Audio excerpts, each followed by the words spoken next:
way compromise our, I mean, we are known, Colorado Springs is known for its beauty. You guys are like almost in the mountains. We have to hold ourselves to the highest environmental standards, the highest ethical standards, but we can still be relentlessly pro-business. And this is the whole thing about fracking, right?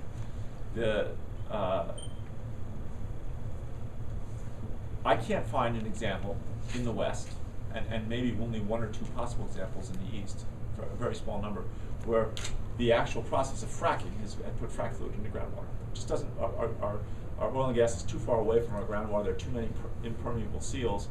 So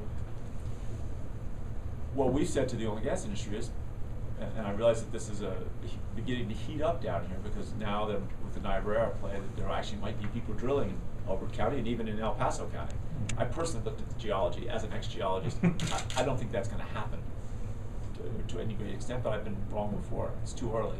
You don't think this drilling is going to happen here in El Paso County? I don't think they're going to find giant reserves. Okay. When I look at the way, the shape of the Niobrara, and you shouldn't, I am not an expert in this.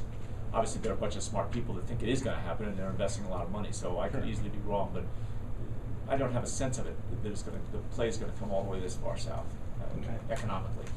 But either way, our job is not to clog the companies in red tape. It's to hold them to very high standards, right? And make sure that if they spill, if we believe that fracking isn't an environmental danger of pushing these frac fluids into the groundwater, well, then what's the other danger to either our environment or our health? Would be the ponds or where they store frac fluid, and are they spilling that? Is it getting into streams or ponds?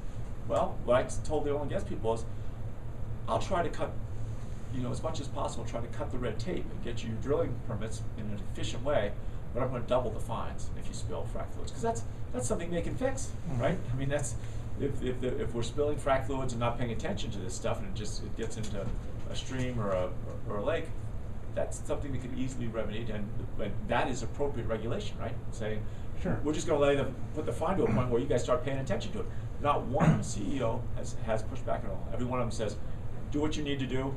Our company will not be spilling frac fluids. That's not a barrier to entry, it's a